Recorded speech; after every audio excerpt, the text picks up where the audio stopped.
So good day to everyone. I am Anneli Fernandez and now I am going to discuss or compare the policing system of Hong Kong and Philippines.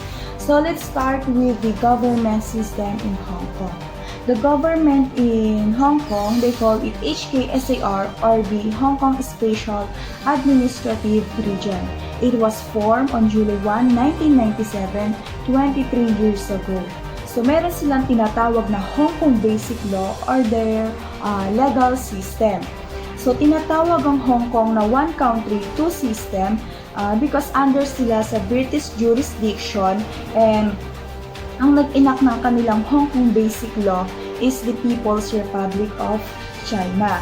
And then, ang kanilang government ay binubuo ng executive authorities, which is the Chief Executive, Legislative Branch, and the Judiciary Branch. Dito sa may Chief Executive, ito yung pinaka-head nila.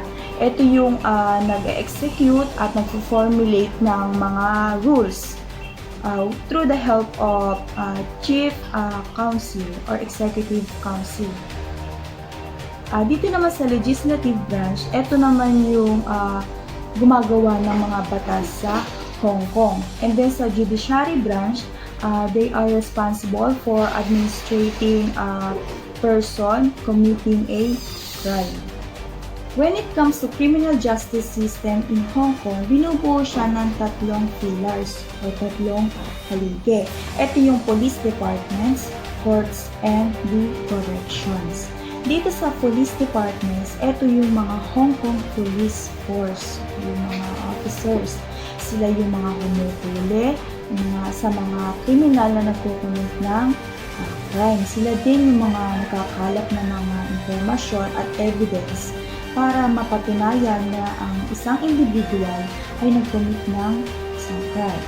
Dito naman sa courts, ito yung proseso na kung saan lahat ng nakalap na ebidensya ay pag-aaralan upang mapatunayan na ang isa ay guilty, ang isang individual ay guilty sa ginawa niya. Dito naman sa correction, they are responsible for the rehabilitation of an individual. Next, the Hong Kong Police Force. So, ayan sila. So, ito yung kanilang motto. Serving Hong Kong with honor, duty, and loyalty. The Hong Kong Police Force function. So, binubuo ang Hong Kong Police Force ng 33,027 members of officers. So, iba pa yung sa civilian officer. Sa civilian, meron naman silang 4,668 members. So, magkaiba yung sa civilian and officer. So, ito naman yung duty nila or yung function nila.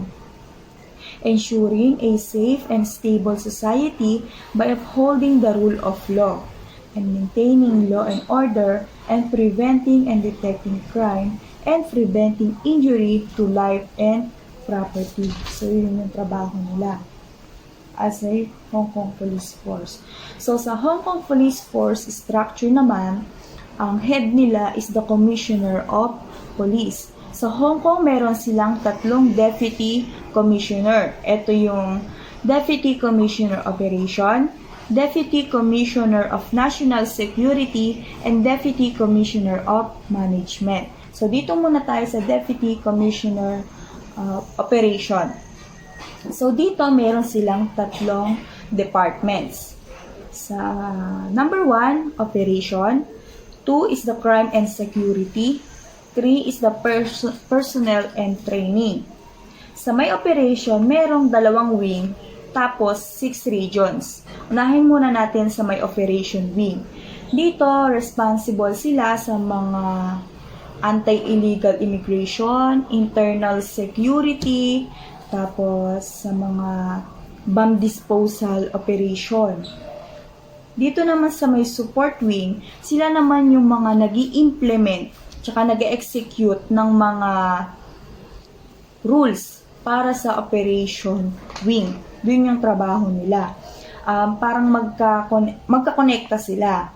Dito naman sa tinatawag na 6 regions, yung force operation, hinati sila sa 6 na region. Ito yung mga region na yon, yung Hong Kong Islands, New Territories South and New Territories North, and the Colon West and Colon East, and the Marine Region. Yun yung 6 na region. So, bakit sila hinati? Kasi, ang duty nila, makapagbigay ng So, dito naman sa my crime and security, from the word itself, crime and security, they are responsible for preventing crime and security matters. Yun yung duty nila sa mga crime prevention.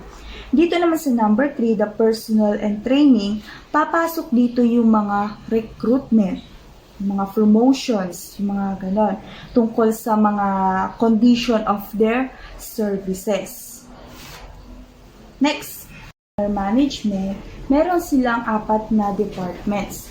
Number 1, the service quality wing. Number 2, the information technology wing. And number 3, the planning and development wing. And number 4 is the finance wing.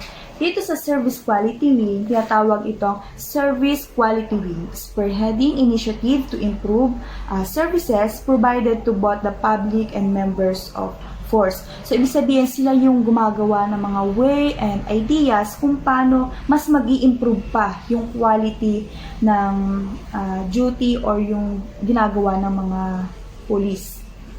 Next, information and technology wing. Sabi dito, they planning, and then for the development, implementation and maintenance of information technology system application to the daily operation of the force. So, sa operation, ginagamit nila yung technology through for communication. So, sila yung gumagawa ng development para sa communication ng police force. Next is the planning and development wing. Dito naman papasok yung pagpaplano. Their duty is to plan para sa mga buildings, mga future buildings, structures, and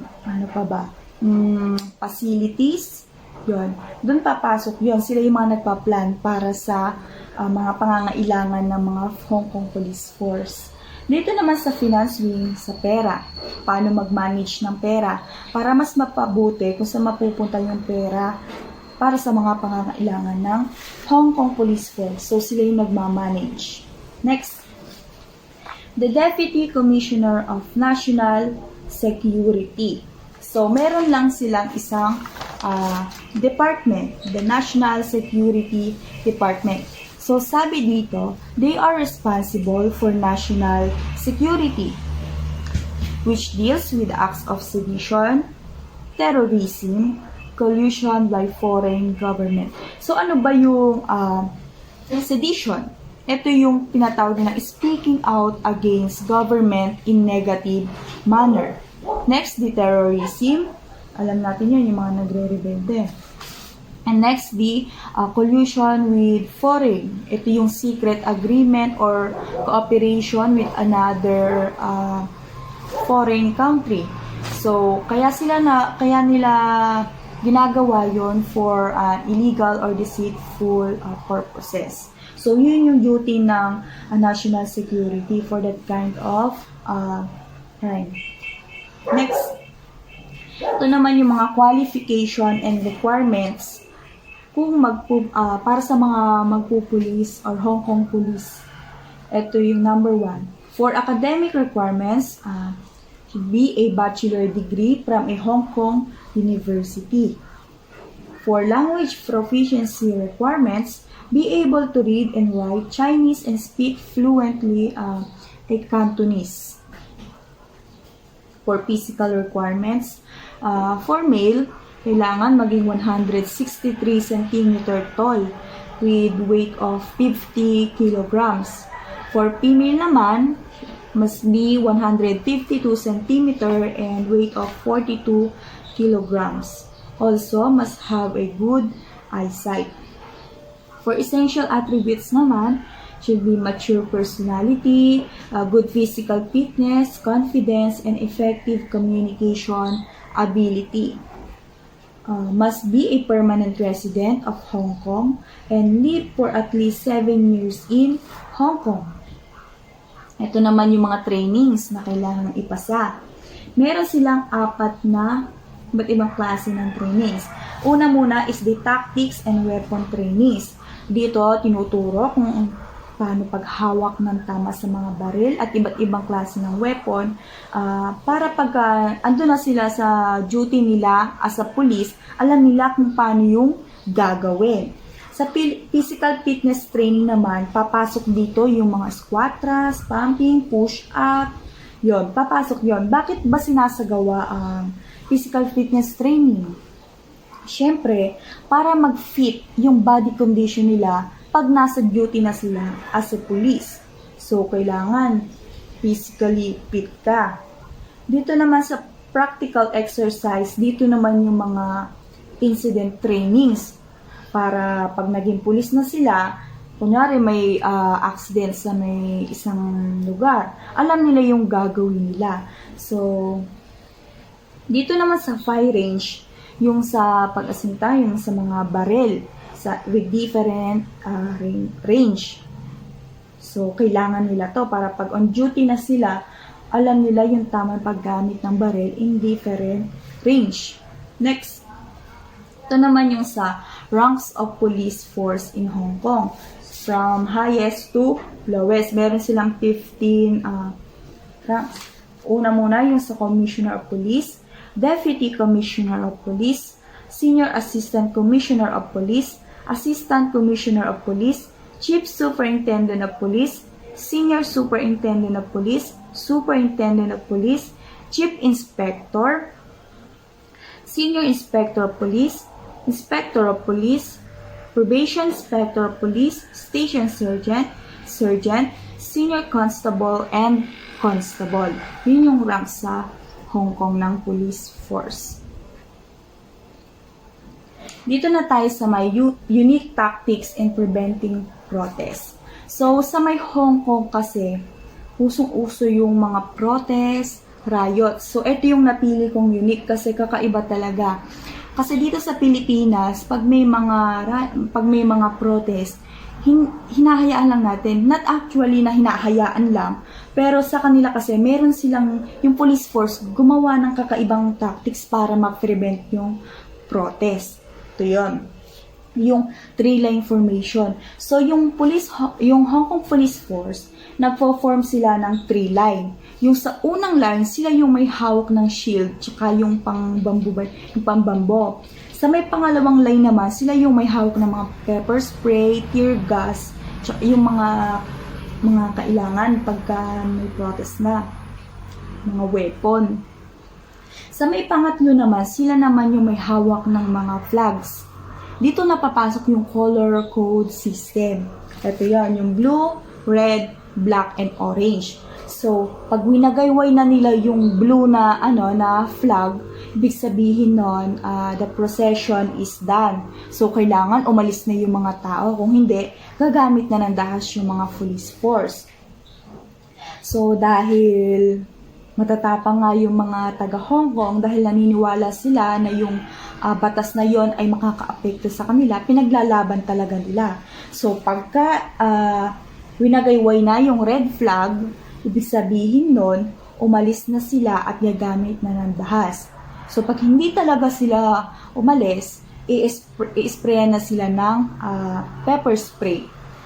So, sobrang tigas pa rin ng mga taga Hong Kong dahil naniniwala nga sila na mas mahihirapan sila pag naipasa na yung batas na yon.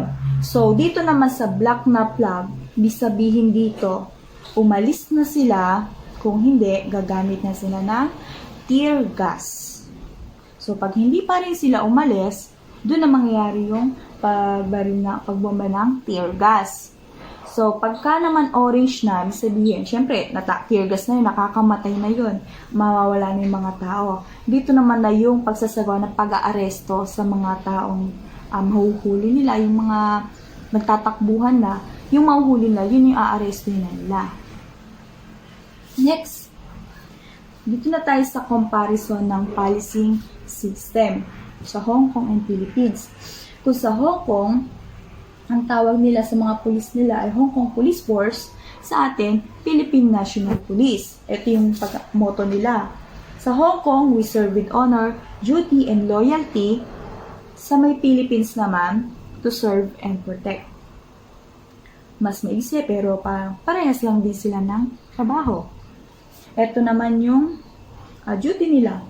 Sa Hong Kong, ensuring a safe and stable society by upholding the rule of law and maintaining law and order, and preventing and detecting crime and preventing injury to life and property. Yun yung duty nila. Sa Philippines naman, sa Philippine National Police, they enforce the law, prevent and control crime, maintain peace and order, ensure public and safety and internal security. So, parehas lang. So, dito sa Hong Kong, ito yung pinagbabasihan nilang batas, yung Hong Kong Basic Law. Sa atin naman, meron tayong criminal law, special penal laws, and the revised penal code. Sa Hong Kong, pag magpupulis ka, meron din silang Hong Kong Police Force Academy. Sa atin, meron tayong PNPA or the Philippine National Police Academy, na kung saan pag nakatapos ka, ay meron ka magiging pwesto sa police. Naman tayo sa may head ng police. Sa Hong Kong, tinatawag nila itong Commissioner of Police. Sa atin ay Chief of Police. So, sa operation units, meron silang, sa Hong Kong, merong operation, crime and security, and personal and training. Meron tayong maritime group, responsible for coastal areas, aviation group for airport security and airfields, Special Action Force para naman sa may combating crimes. Sa Highway Patrol Group naman, responsible for implementing the anti-kidnapping law. Sa may Criminal Investigation Group naman, para sa pag-iimbestiga sa mga different kind of crime cases. Sa Intelligence Group, para sa intelligence gathering. Sa Civil Security Group naman, sa may Firearms Guards. Sa Anti-Cybercrime Group and Anti-Kidnapping Group naman, sila yung nag-i-implement ng programs for different kind of crime like cybercrime and anti-kidnapping group. Next, sa Criminal Justice System naman, sa Hong Kong, meron silang police departments, courts, and correction. So, nabanggit ko na kanina kung ano yung mga responsibilities nila. So, sa may Philippines, meron tayong 5 pillars. So, meron tayong 5 haligi or 5 proseso para makamit ang isang hustisya ng isang individual sa isang krimen. So, dito muna tayo sa may law enforcement o yung mga police, PNP. Sila yung mga gatekeeper. Tinatawag silang gatekeeper kasi sila yung unang umaaresto sa isang individual na sinasabing nag-commit ng crime. Ang duty nila ay sila yung kumukuha ng mga ebidensya at impormasyon na magdidiin sa isang individual. Sa prosecution naman, dito na yung tinatawag nilang preliminary investigation na isinasagawa ng mga fiscal or prosecutor. Malalaman natin kung guilty nga ba or not guilty ang isang individual. Sa may court naman, dito na patutunayan sa gamit ng plea, pre-trial, trial, and judgment.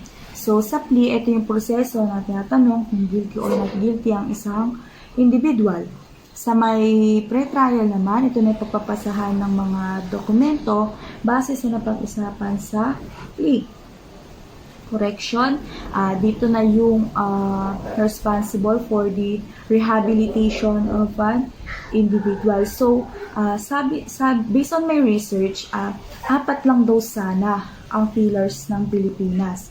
Pero, naniniwala sila na mas magle-lessen ang crime sa atin kung may partisipasyon ng community. So, sabi nila, ito daw ang community ang importante na pillars sa criminal justice system natin. Ito yung mga home, church, school and other government agency. So,